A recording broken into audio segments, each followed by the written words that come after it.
مرحبا للجميع، الله يعطيكم العافية جميعا. حكيت بالفيديو الماضي عن موضوع التمثيل وكيف يكون التمثيل صحيح للسوريين، وطبيعي أنه التمثيل الصحيح يكون عبر الانتخابات، لكن في ظل الظروف اللي نحن عايشينها بسوريا سواء خلال الثورة أو ما بعد الانتصار، نحن لحد الآن ما قادرين نعمل انتخابات حقيقية لا يصير في عنا تمثيل حقيقي للسوريين. هلا التجارب السابقة خلال الفترات الماضية كلياتها حكيت عن تجربة التجمع الوطني الديمقراطي اللي كان هو تجمع للأحزاب المعارضة اللي ما تبقى من الأحزاب السورية المعارضة اللي قمع بشدة حافظ أسد وقتل وشرد كوادره واعتقلهم وقعدوا بالسجون فترات طويلة. ثم تطوير هذا التجمع انه في ناس مستقلين، في مثقفين مستقلين غير موجودين باحزاب. هذول الناس كيف بدنا نمثلون؟ فعملوا اعلان دمشق، وكان على اساس التجمع الوطني الديمقراطي اللي هو مجموعه الاحزاب بالاضافه الى مستقلين مثقفين مستقلين هن يكونوا كلهم مع بعضهم بهذا التجمع. بعيدا عن النقاش اللي صار بخصوص الاعلان والاخطاء اللي وقع فيه، هاي فكرته الاساسيه انه نحن بدنا نجيب المستقلين. فهذا الغلط صار معهم، انه صاروا مستقلين هن الغالبيه، وصرنا نلاقي انه هدول المستقلين حتى اثناء الثوره بتلاقي هذا انا مستقل ناشط مستقل، انا سياسي الى اخره، انا سياسي مستقل، انا اعلامي. فصاروا تلاقيهم ينطوا من محل لمحل، كل نهارين بتلاقيهم بتجمع شكل. ما صار في تجمع على اساس برامج سياسيه. الان في القاهره 2012 كان في خيمة للثورة السورية، كانت عند الجامعة العربية، كان اللي عم يديرها الصديق معتز شقلب أبرامز الله يوجه له كل خير. وكان في خيمة مصرية لدعم الثورة السورية. الخيمة المصرية كانوا عاملين أحزاب مصرية، أحزاب ناصرية مصرية، بالإضافة إلى بالشراكة مع أحزاب ناصرية سورية لا دعم الثورة السورية. كانت تصير أنشطة مسائية، وكان دائما الأستاذ نجيت طيارة الله يطول بعمره ويشفيه ويعافيه، وكان الأستاذ منصور عتاسي الله يرحمه، وكان صديق أبو رامز معتز شقلب. كان دائما، وكان في مجموعة كبيرة من المثقفين والفنانين يلتقوا، وتصير في نقاشات وتصير في حوارات.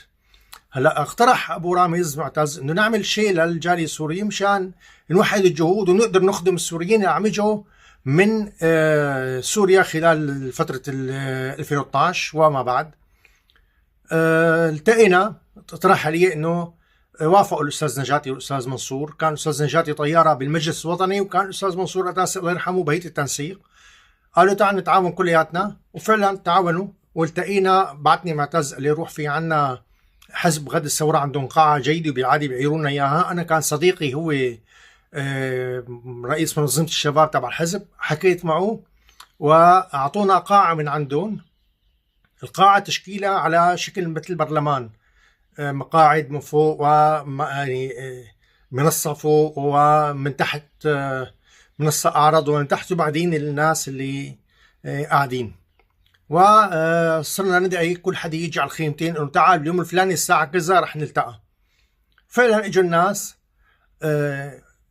الأستاذ نجاتي الله يطول بعمره والأستاذ منصور الله يرحمه اقترحوا إنه في صبية هي أم ل4 شهداء من عنا من حمص، أم الشهداء كان لقبها، إنه هي تكون رئيسة الجلسة. فقعدوها على المنصة فوق على شيء، وقعد الأستاذ نجاتي والأستاذ منصور تحتهم، وقعدوا ناس شباب من الثورة جنبهم، وصاروا هني اللي سجلوا محضر جلسة. وصار نقاش حول الفكرة إنه كيف ممكن نتجمع. وصار انه نحن نعمل جاليه، لان نحن ما لنا جاليه موجودين، نحن جايين بسبب ظروف الحرب مؤقتا وعم نستنى لحتى يصير في حل ونرجع على بلدنا. صار في نقاشات كثير، وبعدين اجدوا انه تتشكل لجنه تحضيريه من مجموعه من الاشخاص اللي كانوا موجودين، انا كنت احدهم. واختاروا اسم لإله اسمه رابطه السوريين في القاهره. بدأنا نجتمع عند شخص اسمه سلام الشواف الله يوجه له الخير، وعم نناقش حول الموضوع، شو ممكن نعمل، شو ممكن نساوي.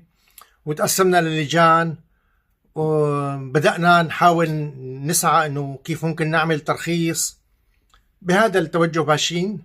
فاجتمعنا أول مرة. تاني مرة إجا شخص من مكتب الأستاذ سلام شواف قال يا جماعة أنا استقبلتكم مرة 2، المرة الجاية لا تجوا. فقلت له أنا ليش عم تحكيها ببطء هيك وخجلان منك؟ تعال احكيها بنص العالم. جريته لنص العالم قلت لهم يا جماعة الأستاذ سلام الشواف عم يقول لي أنا من مكتبه. هي قدام العالم. بدأنا ندور على مكان نلتقي فيه. مجلس وطني بعض المهيمنين فيه وجدوا انه نحن ما لنا مصلحة بوجود هيك مجموعة هيك نشاط، فلانه هذا راح يسحب البساط من تحت جريون. فقرروا انه سحبوا كل كوادرهم وما حد اجى لعنا على الاجتماع. بدأنا نحن الباقيين نسعى نلاقي مكان، وصار في نقاش حول استئجار مكتب، وبعدين ما كملنا وانتهت الموضوع. كانت بقيت يعني صفحة الفيسبوك أنا المشرف عليها رابطة السوريين في مصر، هاي اللي بقيت أنا صرت استخدمها لأنشر معلومات.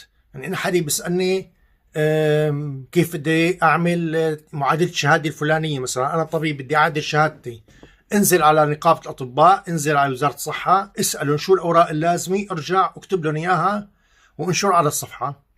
حد يسأل عن موضوع المدارس حديثة، فكانت الصفحة هي عم تنشر معلومات إلى علاقة بحياة السوريين في القاهرة. بدأنا نجتمع بعدين في صالون في مكتب إذاعة اسمها إذاعة أرابيسك لجماعة مصريين.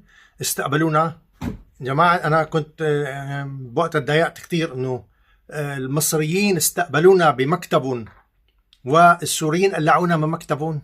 فكانت عيب، يعني إنه ما معقولة مشان خلاف سياسي انت والله بدك تكون انت الممثل الشرعي والوحيد، والاخر بدك تقصيه، او عملت صار نشاط ممكن هذا النشاط يسحب الناس من عندك، فانت رحت بهذا التوجه.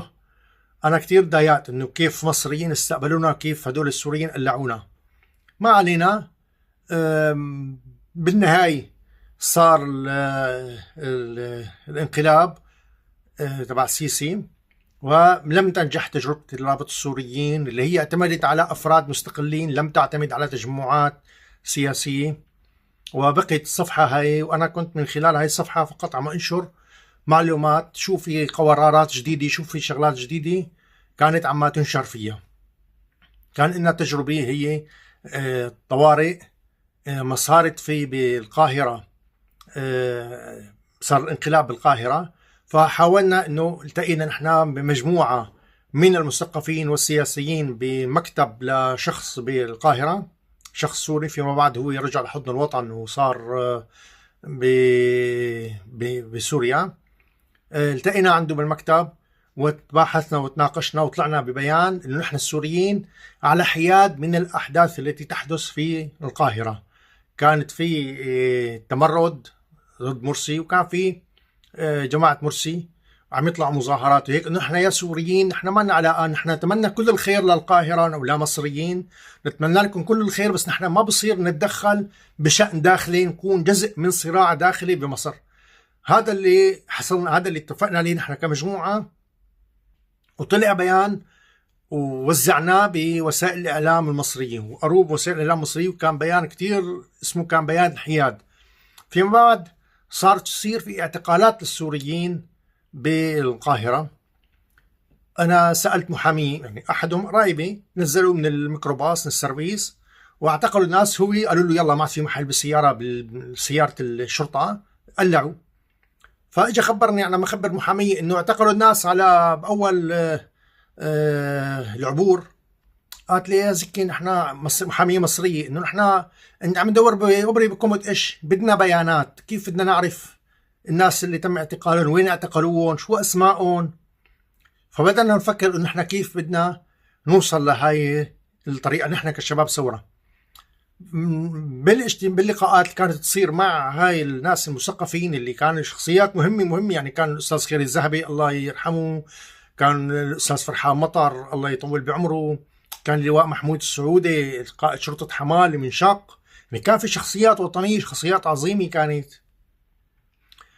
طرحنا نحن الشباب، انه نحن الشباب الثورة، انه نحن بدنا رقم طوارئ مشان الناس تبلغ عليه حالات اللي عم تصير الاعتقالات. فصار نقاش انه لا، هذا الرقم بده موافقه امنيه وبده كذا، واجا واحد تاني قال انا عندي جمعيه مرخصه اعطوني انا بعمل لكم ترخيص على اسمي، وصار في هذا الجدل انه احنا بدنا رقم بعيدا عن اي مؤسسه، رقم للسوريين كلهم، بعيدا عن انه يتم استغلاله من قبل مؤسسه لا شيء خاص فيهم.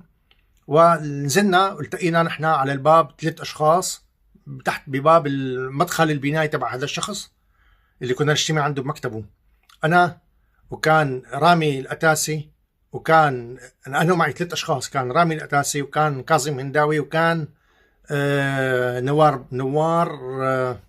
نوار تركماني. التقينا، قال شو يا ابو ناظم؟ قلت له ما معقولة الختايرة هدول عقليتهم بدهم يكبلونا بدهم. قال لي كاظم روح نحن معك، شو بدك؟ قلت لهم بدنا ارقام تلفونات. قال انا بجيب لكم ارقام تلفونات مميزه و بنوزعها على الناس وبصيروا يبلغونا. بفيديو تاني رح احكي عن هاي التجربه اللي عملناها بمصر، تجربه رقم الطوارئ. شكرا لكم واستنوني بالفيديو الثاني ان شاء الله.